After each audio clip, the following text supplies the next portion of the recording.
All right. Ran, welcome to Hotbed Accelerate program. Do you want to start off with a little introduction about yourself and your background? Sure, yeah. So for folks unfamiliar, I dropped out of college, started what was initially a consulting firm, SEO services company with my mom, Jillian.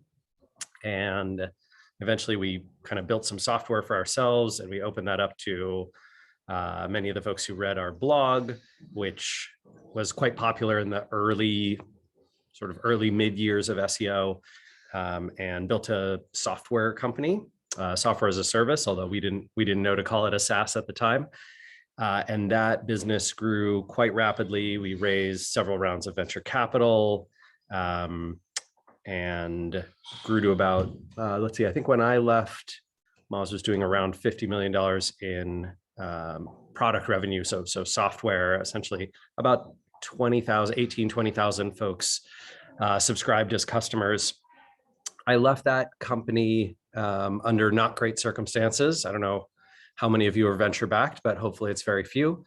And I wrote a book called Lost and Founder, which has done reasonably well in entrepreneurial circles. And that book was, I think, viewed as kind of excoriating the venture path and asset class. I started a new company called SparkToro in 2018 with my co-founder, Casey Henry. And we have added one person to our team, Amanda Natividad, who folks in the online marketing world might know. And that company is very different from Moz, not venture-backed, not designed to grow at all costs. It's been profitable since about 6 months after launch. And the product's been around for about 2.5, 3 years now.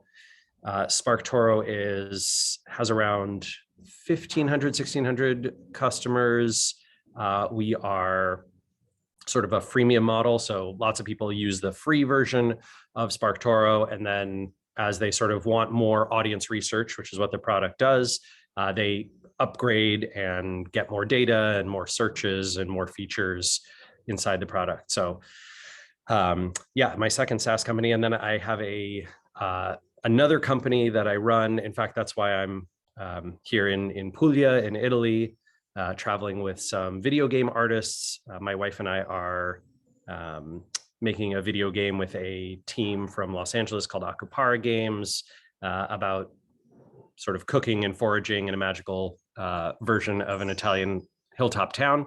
That project is probably still 2.5 years away from launching or even announcing much, but when it does, hopefully I'll be good enough at marketing that you see it. So yeah, that's been an very interesting, different type of software business to run as well. That's a great excuse to go to Italy. Yeah, right. Not a lot of ways to put travel and entertainment expenses on the business card, except, well, I'm making a game about cooking in Italy, so naturally, got to eat out at a lot of Italian restaurants. I think Pody and I just have an idea for our next venture. Who knows? I do recommend it. I mean, I think my wife is a little nervous. We're selling our house to sort of fund the game, so it's a bit, it has its perks. We're fine. We moved. We're in a different house, but yeah, everything's good. Just it's expensive. Building a video game, quite expensive. How did you move into the video game space or decide you wanted to go there? Purely passion and interest. I wanted to make something. I wanted to challenge myself to do something in consumer world versus, my previous businesses have always been B2B. I like B2B. I think it is, I would say, easier in a lot of ways. You can use sort of customer research and audience research to understand a space pretty deeply. Folks know what they're willing to pay for things because they sort of see and know the value that they get out of it. So I think in a lot of ways, B2B software is much easier than consumer.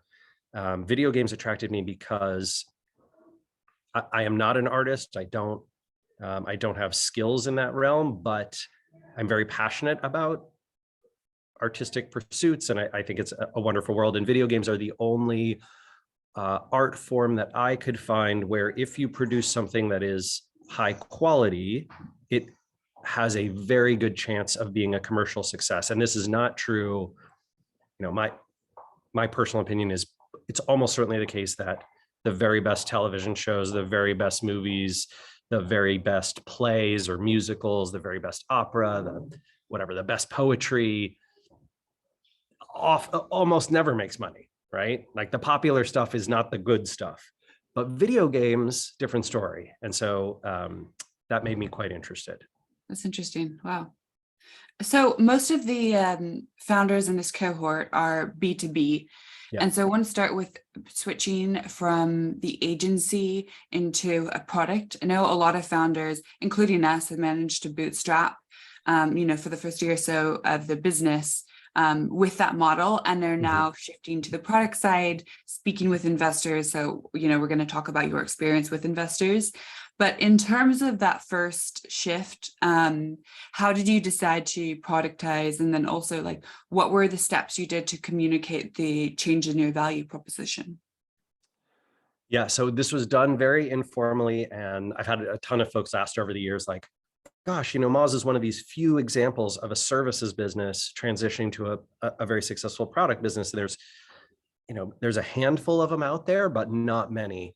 And so many agencies, consultants have tried to productize, build software. Why did it work for Moz? And the answer is not the product. I don't think the answer is the intentionality of it either. The real key to success was that we already had the audience that was going to buy our software, that needed it most. Other agencies and consultants, in-house SEOs, marketers, directors of marketing, all those people who bought Moz were already subscribed to our blog. They knew us, they liked us, they trusted us. We essentially had not a services business, but a publication that was extremely influential in the field. And because of that, that is the thing that made the product successful. If you look at the early version of the Moz software, it was terrible. Granted, almost all the SEO software out there was pretty terrible. Maybe we were a little better than most, but it was really about, I already know and like and trust and subscribe to this publication. We reached the audience we needed to reach. And so every month folks were trying and signing up for it. And over time we could iterate and improve the product and learn from our customers what they wanted, all that kind of stuff. But we were by no means sophisticated at all. Like I said, we didn't even know to call it SaaS. At the time, self-service SaaS was anathema in the VC and business world. Nobody wanted to touch it. We had to describe ourselves as, we're like Netflix. People just sign up. And they were like, no. B2B is all enterprise. How do you, where are your salespeople? How's your sales team? What's your go-to-market? We're like, no. They read our blog. They like the stuff they read there. So they trust us. Then they come and buy the software. That was the key to success. And very few, I would say almost none of the service folks that I talk to who want to build product are thinking about, how do I build my audience first?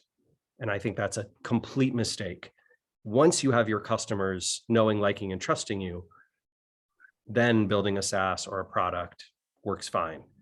But if you go the other route and you're like, gosh, we built this great software, now how do we sell it? Don't do that. In terms of building an audience, how long do you think it takes to create kind of like a loyal, I don't want to say fan base, but people who are checking back with you regularly? And also, I can imagine at that time when you started it, there wasn't as much content around what you were writing about. And now with Right. so much noise, how do you consistently cut through that? Yeah. So certainly one of the things that I would recommend is finding spaces where you where there's sort of less noise, or no one can do the thing you're doing as well as you can do it. Maybe you are fantastic at research. You're not the greatest writer. You're not an illustrator. You don't do video, but you're incredible at research. Well, guess what? People love to cite unique independent research. Do that, lean into that, make those few graphs and charts, have those few sentences describing what you're doing, show your work. People will cite your work. They will include it, especially in B2B. People freaking love research, data, stats. Amazing. Maybe you're terrible at that, but you're really good on camera. I've been surprised to see Amanda's been experimenting with Instagram Reels, which in B2B world, you'd think that there's no way that'll work. But we are regularly seeing, we grew from dozens to hundreds to now thousands of people who see our videos through Instagram Reels. LinkedIn videos, we're seeing hundreds of thousands of impressions every time we post a video. Twitter, we still get, tens of thousands. That one's declining because Twitter is dying, because their billionaire owner is a narcissist, insane person. We do get some from Facebook as well. But, like what we did is find the thing that we were great at and then execute on that thing. That's how to cut through the noise. Like, the bad news is there's more competition. The good news is stuff that is unique and resonant with your audience that you can do better than anyone else still stands out. We can produce small scale research on SparkToro. We did a tiny little study. Honestly, it took less than 2 weeks. We just asked a bunch of people to click on a bunch of links inside all the social media apps and websites, and then worked with this guy named Steve Lamar from Really Good Data to see which ones passed referral string. And then we made a couple of graphics. I made shitty little graphics in PowerPoint, the same way I did like 12 years ago. They are not beautiful. They're not impressive, but they tell a story that people are interested in. I see this question all the time. How much, dark social traffic is there out there? So we answered this question, and I think it was my most successful LinkedIn post ever. It's like 1 million views, 1 million impressions already. Wow. As of a few days ago when I last looked. So you can still cut through noise, and you don't have to do, I don't know, things that are all that big. It's just a matter of finding that sweet spot of like, I'm better than anyone else at this, or I'm really good at this, especially in this space, and this is what my audience cares about. And then the only other secret is, if you don't already reach your audience, you've got to find a way. You have to find a channel that you can repeat over and over again to reach those people, right? Like, if I had produced this research, but nobody in the marketing universe or analytics world followed me or paid attention to me, how would I get it out there, right? Like, it doesn't matter how good it was. If I put it on LinkedIn, it would just sort of die. So you've got to find that way of amplifying, in which case, if I had no audience, right, if we didn't have thousands of subscribers to the SparkToro blog and all this stuff, I absolutely would have published on someone else's publication, right? On someone else's platform. I would have pitched the piece to somebody who reached that audience and use their audience as the catalyst to get to everybody else. Okay. I swear I'll go back to the agency to product line questions in a moment, but I want to stick with the content. One thing that really struck me about your blog when I was researching this is like how many different bits of content you're able to have all around the same topic. Like, I'd imagine writing on marketing for so long, you've probably covered so much of the content already, but how are you always picking up on new things that's going to capture your audience's attention? Yeah, I mean, that's a matter of, I am a fairly voracious skimmer of content, right? So like, I'm the kind of person who, I got 4 free minutes while I'm, I don't know, waiting to try on a pair of shoes at a store or whatever. Oh, let's see what's new on Hacker News, right? Like, skim through the things. And if something catches my eye, I'll be like, oh, that's kind of interesting. And maybe I'll save it, or I'll email myself and be like, hey, look into this. Like, maybe this will turn into something. I'll come up with an idea for it. I have a couple that I'm like floating around right now, right? One is around, so this dark traffic thing led us to a well, how much dark search is there? Could we quantify that? Like, do we know what percent of Google and Bing and DuckDuckGo and other search referrals don't pass referral data and aren't seen? And how many keywords is Google hiding from you in Google Search Console or in the Google Ads interface, right? So I reached out to some folks. I was like, hey, I know that I reached out to a friend who runs an agency that very much focuses on like high quality keyword research. And I was like, hey, I'm not an SEO anymore, but do you want to go do this project with me and do this research?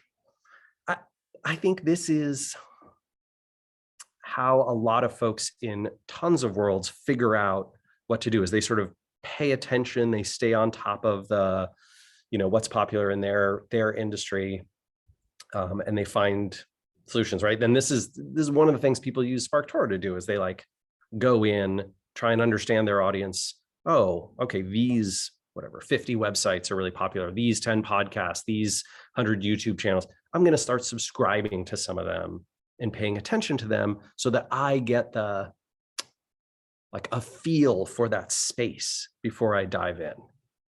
That makes sense. So when you were making that transition from service to product, as a founder, how did you have to shift like your focus and your skill set? And then also, how did you, I guess, how did your team structure change? So let's see. I want to caveat this with, I was very young and didn't really know what I was doing.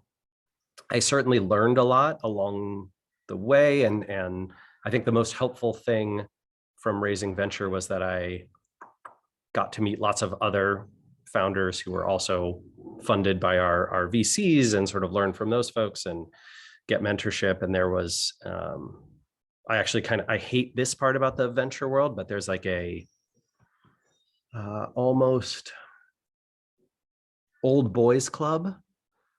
And I say that not tongue in cheek, right? They are mostly older, mostly men. Margaret, I think about this a lot in terms of like, what if I had been a woman trying to go to Silicon Valley and raise money?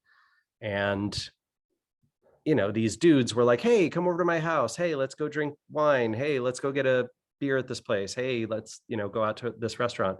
And I think about it all the time as like, would I have gotten those same opportunities? Would I have been able to go and be like, oh yeah, that's fine, I'll just go to some guy's house at 9 p.m. on a Thursday and I'm sure everything will be fine. Right? And I read stories of women who've tried to raise money in Silicon Valley and had just nightmarish experiences. But because of that, I learned, I think, a few things that were really helpful. One was to stop doing a lot of the things that I wanted to do in order to create a company that could do those things, and a team that could do those things, maybe not as well or not exactly how I wanted them, but in a way that scaled, right? So a good example would be like content marketing.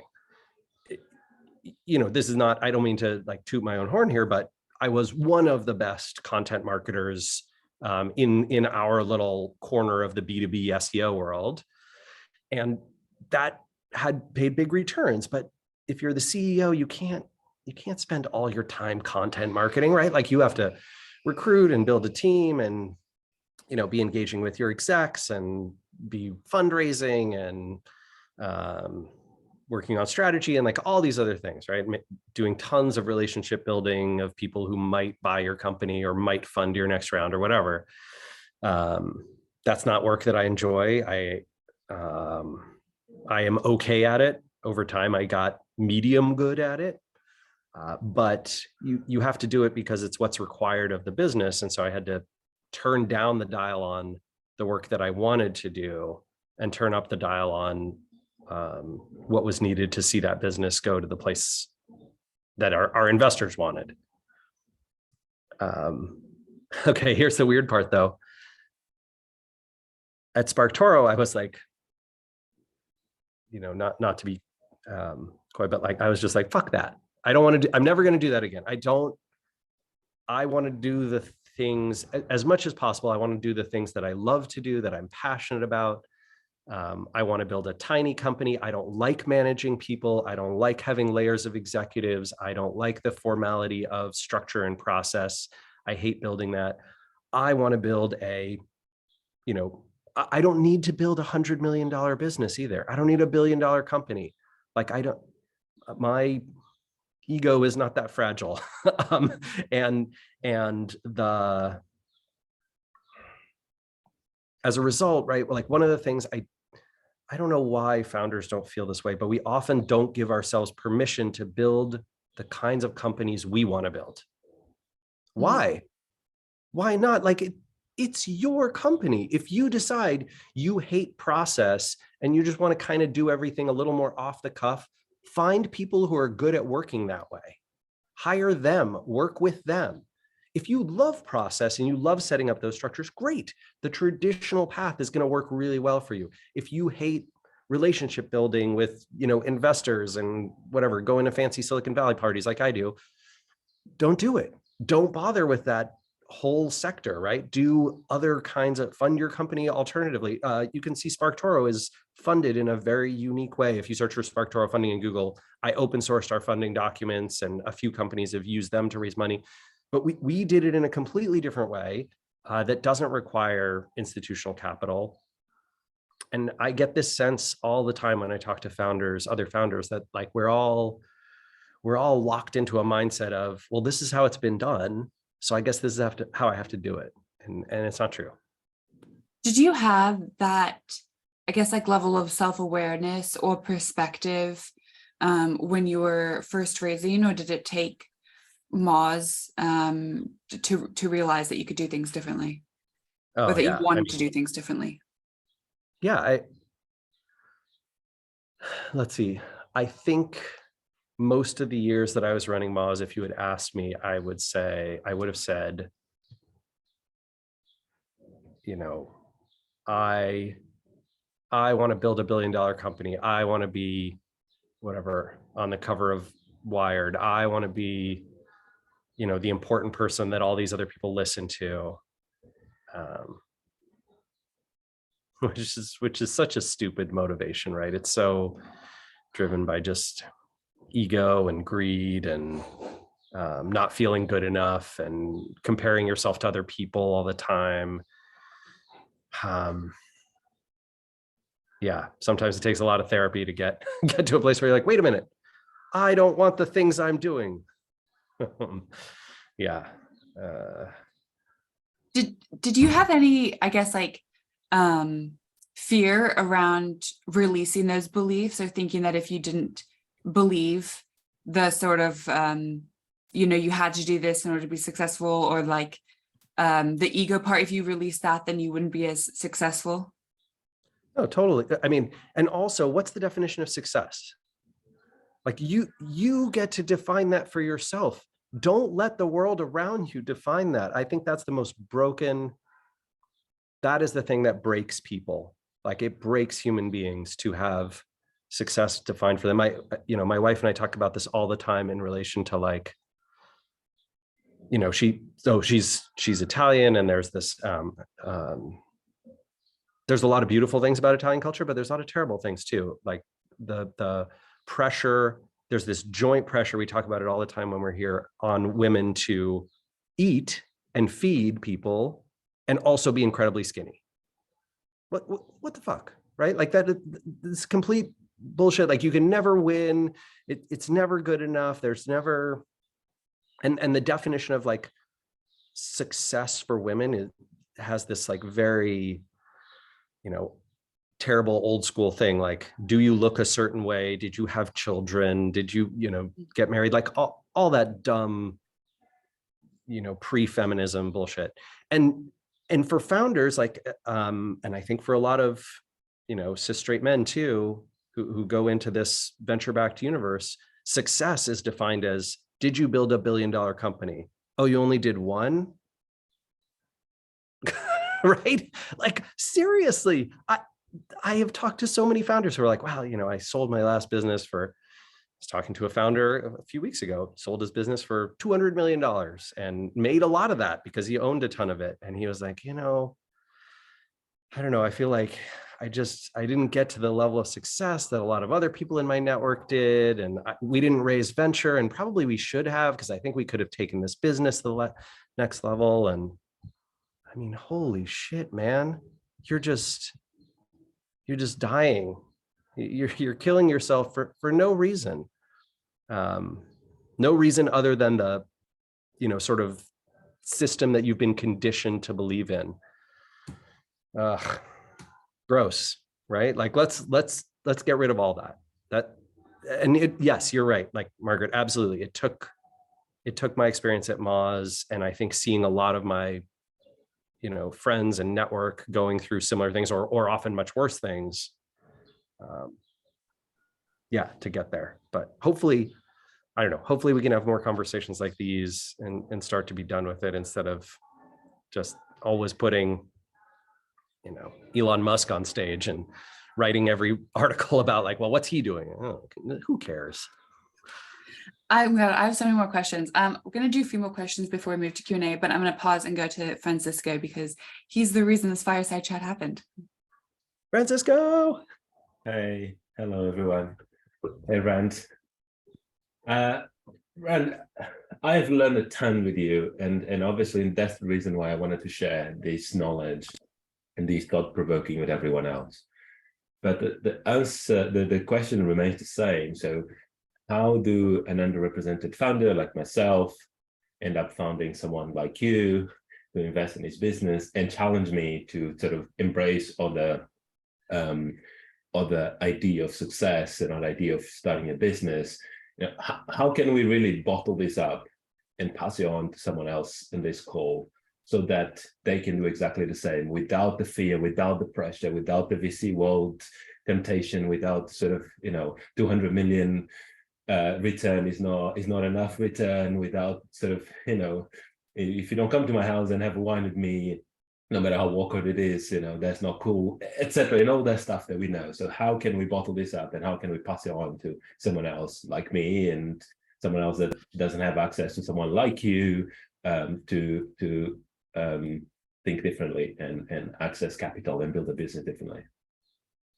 Yeah, I mean, Francisco, I wish there was an easy answer to this question. There's not, obviously.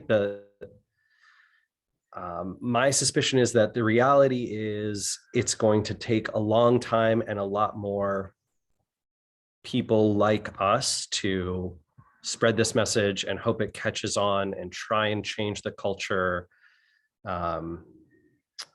because this part of the startup world is so tiny still. In terms of finding those people, though, they do exist, right? There are other folks out there. If you go and look at some of the people I engage with on LinkedIn and Twitter, and some of the communities that Francisco, that you and I are part of, even this community, right? That there are people who have broken outside of that mindset and are trying to do things in different ways. And you can not only find them, but thanks to sort of social networking and the online world, you can follow them and engage them. And I think the beautiful part here is, because our world is tiny, because it's so focused, if you tell someone, hey, I also am really interested in this path, I also want to do my business this way, you can often build a connection that you wouldn't be able to in the venture world, right? You reach out to somebody and you're like, hey, I want to raise money from you. Like, right? They shut you down real fast. Like, they're not even going to answer your email. They're just going to hit delete. But because people in this world are really passionate about trying to make this happen, there's more openness, more willingness to connect, and that can be beautiful. But I think the other thing is, like, all of us have to commit to giving back, right? Like giving back into this ecosystem as we find success, whatever that means for us. Long, slow process. Wonderful. Okay, we're gonna do, I want to talk a little bit around how you've managed to raise or fund SparkToro, and Sure. like what were your, I mean, you've alluded to the experiences with VC with Moz, but if we could dive a bit deeper into that, and then how things have changed for your new company, and then I swear we'll go and open up for questions. Sure. Yeah. So, like I said, I think probably the best resource is to read that post on We'll SparkToro share it with funding. everyone in the cohort after too. Yeah. But brief version of that story is because I had been at Moz for 17 years before I started SparkToro. I had a network of people in the marketing community, in the startup world, in the venture, who built venture businesses or not, whatever, and reached out to many of them and got a lot of positive interest and feedback. I think I mentioned in the post that I reached out to maybe 40-ish, a little more than 40 people, and got positive messages from, basically like, yes, I'm willing to fund this. I'm willing to invest, from like 34 of them. So very high hit rate. And that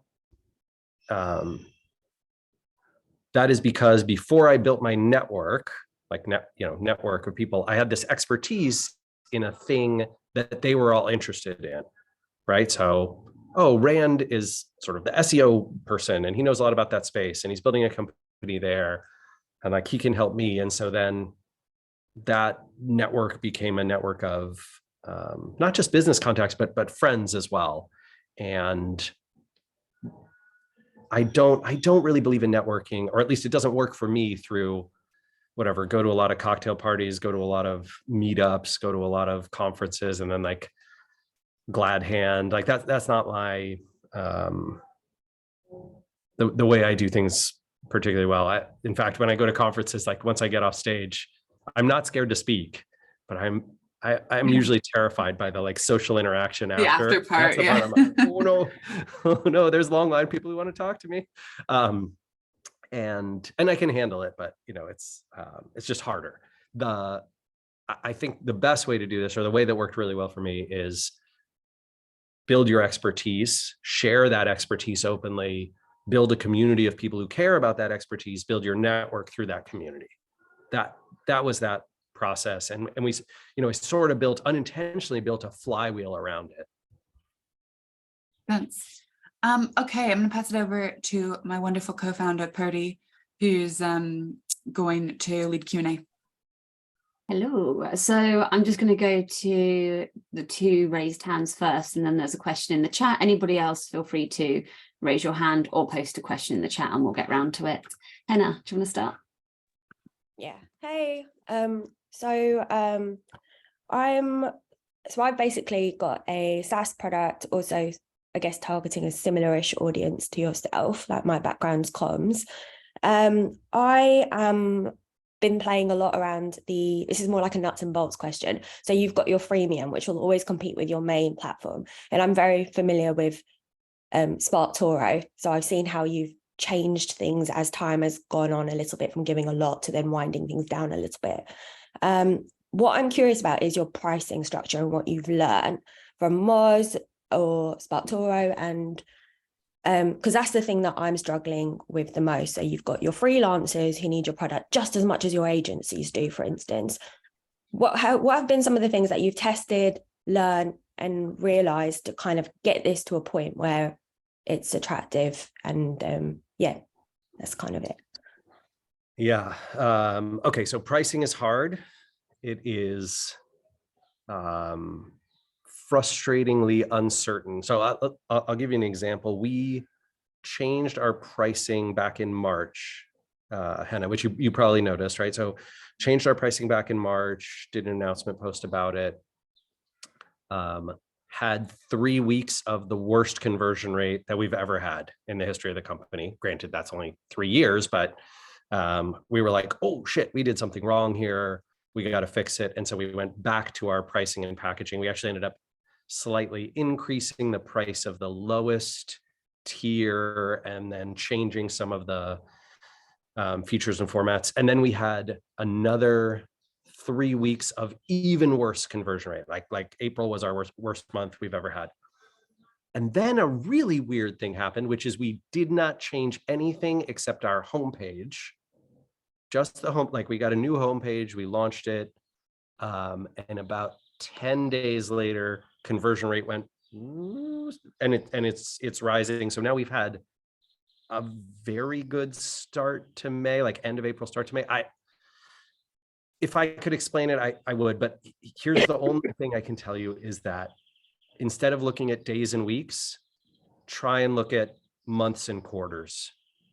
Like the field is so hard to see a pattern in a few days or a few weeks, pricing especially. Like I am shocked at how many people, if I understand our user behavior correctly, what happens is people see the pricing, they go back to their team or their client or their budget, they get approval, they come back and try the product some more, maybe the free version, they send a few more people to sign up for the free version, they're all trying it, and then they sign up. And so if we change pricing, we change packaging, we change something in the system, it's weeks before we notice that change, before, and essentially what was going to happen actually happens. And this is,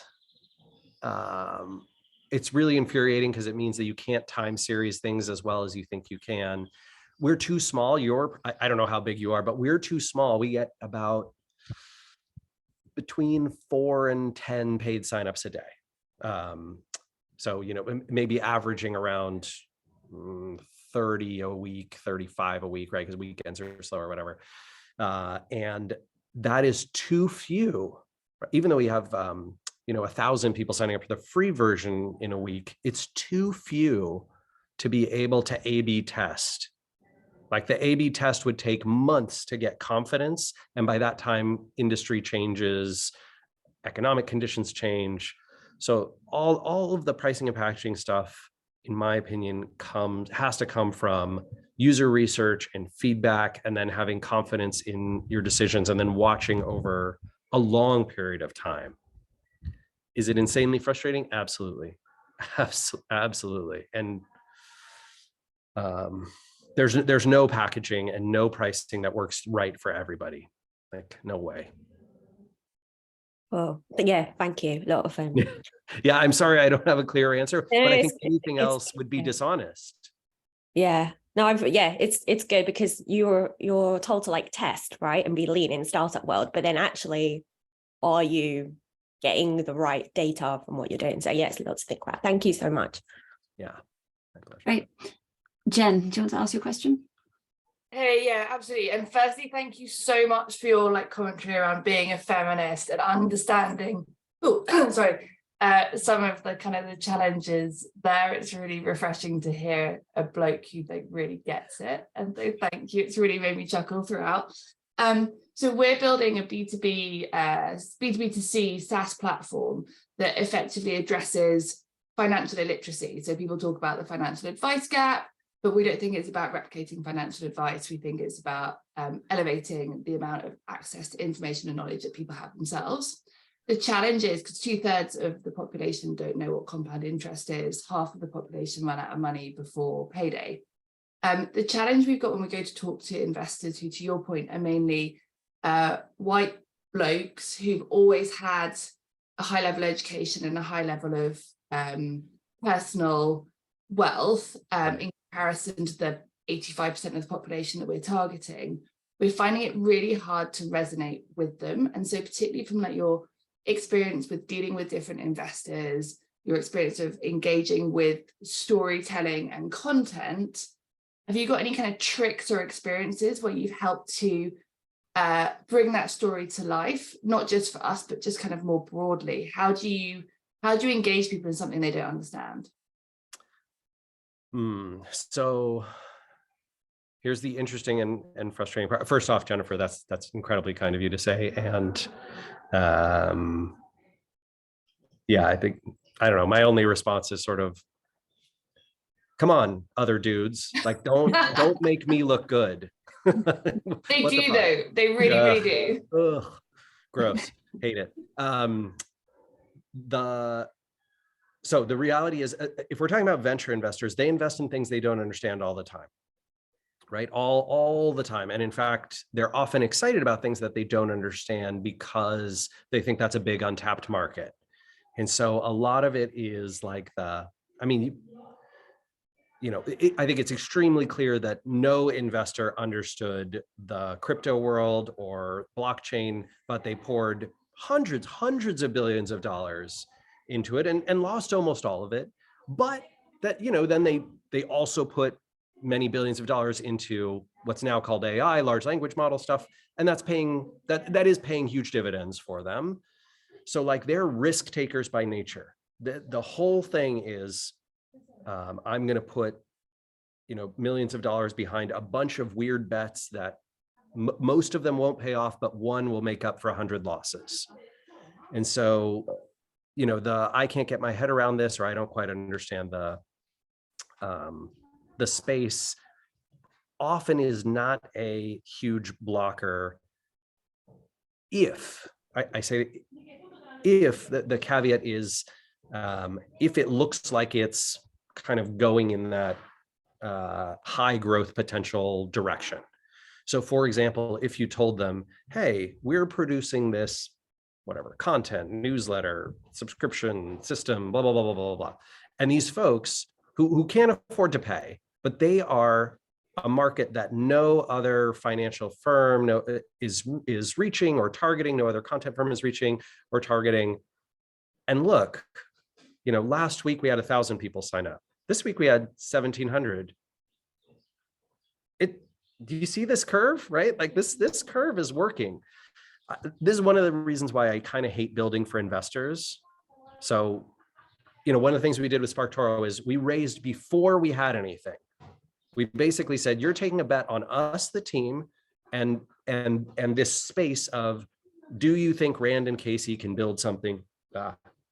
Weird bugs out here. Do you think Rand and Casey can build something for marketers? And one of my investors, Galen Ward, was basically like, you didn't really have to sell me on anything except Rand Fishkin plus marketing software. I'm in. Like, I want to invest in that, right? And which so I totally get if you're edited founder. And there's a great article in Sifted recently where loads of the investment is currently going to second time, third time founders because it's a proven trait. So people are backing the founder. If you're not an established founder. Yes. So they will back first time as well if you can sort of, if you are the obvious sort of match for that space, right? So if you say like, I, Jennifer, am whatever, the most followed or the most prominent, or I am, I've built the biggest audience here, or I have the, whatever the statistic is, right? That sort of says like founder market fit, right? If you're going to invest in this market, if you think that there's a huge opportunity for the, sort of 85% of folks who have this challenge in the world, which is a ludicrously massive market, way bigger than any market I've ever addressed, then I'm the right person for this because reason ABC, right? And that can really help you get there. And then you get to build, instead of building for investors to try and like prove your thing to them, you just build for the customers. And in a way, if you build for the customers, even from the outset, that ABC quickly becomes true. And then you can go to investors. I think the key there is just doing something that costs almost nothing to start, which most earning attention from audiences costs almost nothing. So, especially to consumers, right? And yeah, if you can figure out what that flywheel is that gets their attention, gets them subscribed to you, gets them knowing, liking, and trusting your brand, and then get that flywheel going, then it should be an easier sell to investors of like, well, I'm the obvious founder for this market. That's really helpful. Thank you. I think that there's a question on the chat, which I was just about to ask, which is quite similar, but I guess it'll be interesting to understand how you would approach it if it's you. So Adam said, given your experience with VCs, how would you avoid the cash trap? And could you have taken this new journey without your previous VC and company experience, which I guess is saying that you had a brand yourself. So then when you're going through the second fundraise, you had that like Rand plus marketing equals, yeah, we'll invest. Yeah. If you were If you were doing this and this was your first business, how would you approach it if you didn't have the kind of association with success from the previous business? Yeah, so I would absolutely do the first build your expertise, then build your network off that expertise, and then go try and build a company off of it, right? So, I mean, very frankly, what I'd probably do now is I would start a newsletter that was free. I'd transition it to being a partially paid newsletter because it's very cheap and easy business to build, great way to build a network. You can see who subscribes and who's really interested in that. You can learn a lot about the audience. You yourself get better at creating, right? You become a better creator. That creation process, whatever it was, right? It could be video, it could be podcast, it could be newsletter, maybe it's a webinar series, maybe it's a series of live in-person events, whatever it is, doesn't matter. I would use that content marketing sort of skill, that audience attracting process to build my network. And then off of that, probably we're talking about years, right? So I'm not saying this is like a overnight thing, but that's exactly how I would play it in order to build a next company, if I had no experience for Moz. And, to be fair, right? Like I did not reach out to any VCs for the funding of SparkToro. Like once I published Lost and Founder, those bridges were all burned. I think a VC investor told me like, you'll never raise money again after this. And I was like, well, I'll never raise money from you, but that doesn't mean, right, that I'm not gonna raise money. And yeah, it's an interesting thing. I mean, for example, like I like the SparkToro model so much that I'm about a month away from fundraising for the video game with exactly the same model, right? So essentially the game, I'm going to go reach out to a ton of people in my network and basically be like, okay, I have no experience here. I have like, there's no great reason to trust me, but look at this studio, look at what these artists have worked on, look at what, look at the game designer, like made Assassin's Creed and Horizon Zero Dawn and like all these other things. This is a group of people you should back. And here's why it's so compelling to back it in this way that doesn't require a $100 million success, right? Like if this game makes $3 million, $4 million, you're going to make money. Like you're going to beat market rate of returns. And that is not a hugely high bar. Like a lot of indie games that are quality pass that bar. Same thing with SparkToro. The pitch was not, this is going to be $1 billion company. The pitch was, you're going to get your money back and probably make a profit. Like we pitch it as, I don't know how many of you invest in the stock market. I had never done it until recently. It's weird and I think kind of a rigged game, but Jennifer would probably know more. But like when you invest in the stock market, there's like two kinds of stocks, right? There's growth stocks and then dividend stocks, right? So I mean, there's bonds and all these other alternatives, but let's just talk about stocks. So growth stock might be like, I put money, I buy Amazon stock or Google stock, hoping that the price will go up rapidly. But I buy 3M stock or Citibank stock because I think they will pay out a dividend of 12 cents on every share, each year, and maybe 14 cents next year. And that doesn't exist in startup world. It's all high growth. Why doesn't it exist? Why can't you invest in a lower risk model company like, a SparkToro kind of company where the first money that comes in, the first profits the company makes goes back to the investors until you're whole, right? So if you put in 100K to SparkToro, we were literally about to do investor payment at the end of this month. You're about to get 100K back after 5 years, right? And then you participate in profit sharing pro rata, like to the amount of your investment for all the years that we exist, which I hope is a long time. I hope we pay out 5 times, 10 times their investment over the next 20 years. That would be awesome. That would be beautiful. And if the company ever sells to somebody else, you get your percent of the company back again, right? So what I love about this model is it's lower risk and it doesn't push the founder to try and rapidly scale something. If I had taken VC for SparkToro, it would have been like, okay, you're 18 months in, like you don't even have the product launched yet. Your team's still only the 2 of you. What are you doing? And the answer is saving money and being conservative and researching the market and building the right thing first. And there's just no, there was no model for this. I think there should be a model for this. This is what I hope a lot of founders will think about. I hope a lot of investors will think about it. Yeah. Yes, Mark asked if we made the contracts open source. Yes, you can download them. I'd still urge you to have an attorney look at them, but you don't have to write the docs from scratch. You can fill in the blanks. You can use our docs to raise 3 other startups and another fund called Tiny Seed also used essentially the SparkToro model to raise money for their own thing. Cool. Another question from the chat. So you alluded to your bad experience with VC and have been kind of talking about why that's changed your path going forward. For people that are still talking to VCs, is there any way that you can identify early whether you're going to have a good fit between what you want for the business and what your VC wants for the business? Yeah. I mean, I think that if you sort of internalize and are comfortable with, we are going to go, very hard at this market and this space with an extremely low chance of success, sort of macro level, and either we're going to die trying or we're going to be, $1 billion company. That's a really good match for venture because that's what they're looking for, right?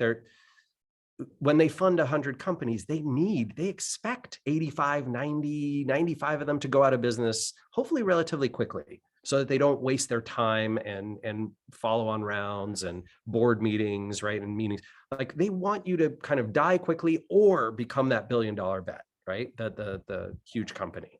Like Moz was stuck in the middle kind of startup, right? It was like, okay, you're doubling every year. That's pretty good. Then you're slowing down, at $50 million in revenue, the company's growth rate was like 4% year over year. And the VCs were like, God damn it. Like this company's kind of useless to us. It's just annoying. Now it just sits on the books and like, ugh, do we have to, let's go from 4 board meetings a year to 2. And you know what? We're not going to fly out for them anymore. Like we're just going to do them remote. So, we just got to be annoying to them. They wouldn't say that. They were still always polite and friendly. I actually think our venture investors were some of the best venture investors you could get. And still, it was not the experience of, I didn't get along with Brad and Michelle, or I hated those people, or I thought they were bad people or evil or anything. No, I like them a lot. The asset class is my enemy, not the people. Yeah. So we've got 3 minutes left. Daniel, do you want to use that time to ask your question? Yeah, thanks. Hi, Rand. Really, really interesting and inspiring. Just kind of wanted to ask, I guess, I was thinking about the sort of audience building that you were touching on, and that as I liked, the kind of attention, getting people's attention, and then slowly converting that, which really is like a funnel of warm leads for you to then launch a product or products and services too. I guess, do you think that for those of us that I guess are maybe on the VC path already or continuing down that path, do you think there's going to be a growing appreciation for that? Because I think that's something that we've put a lot of time and energy into investing, into building, but I think it just sort of doesn't seem to really be playing with people, when we, our community is probably one of our strengths, but it's just sort of kind of gets sniffed at because we're not really there from a revenue perspective yet. Ooh, yeah, there's I almost want to answer an unasked question that I think is underneath that one, Daniel, which is, should I be, once I've raised venture capital, once I'm, sort of in that world, should I be attempting to please my VCs, or should I be attempting to do the best that I can for my customers and community and employees and team? And I would argue that one of the cool things about VC that nobody told me and that I only figured out much later is that once you take their money, unless they have a specific power to sort of remove the leadership team, which usually they don't. You could check your paperwork, but usually they would not be able to replace you. You can do what you want. You can do what you think is best for the company. And so I often tell people hey, if you're going to go the VC route, just don't feel bad about kind of screwing them. They're super rich. They have hundreds of bets. Like, don't feel bad about doing the thing that's right for what you want to build, what your customers want, what your community wants, what your employees and team, what's right for them. Don't feel the pressure. Like you can do what's right for what you believe is right for the business long term. And if that means we're going to grow slower, but we're going to build our audience up instead, yeah, freaking do it, man. I love that model. Tell them to be patient. If they're like, hey, hang on just a minute, like revenue's not going up like you said it would, the projections you sent us last quarter, you can be like, well, good news, we're going to be profitable so we can survive indefinitely. Get to that point, then you're invincible. They can't do anything to you once you're profitable. Mm. Cool, thank So you. that might be an expenses play too, right? Anyway. Thank you so much. I think that's just been a breath of fresh air. And I can see from the comments that are coming in on the chat that everybody absolutely loves hearing this, because everyone's heard like the opposite opinion from founders and investors for the past like 6 weeks of the program. So it's nice to just have a balanced view and be able to build what you actually want to build, or believe that you can build what you want to build. So thank you so much for being so candid. My pleasure. Margaret Purdy, thank you so much for having me. Thank you so much for joining us. Take care. Cheers. Thanks, Ryan. Thank you. Thank you. Thanks. Bye, everyone. Enjoy the rest of your morning. Thank you. Bye-bye. Bye. Bye.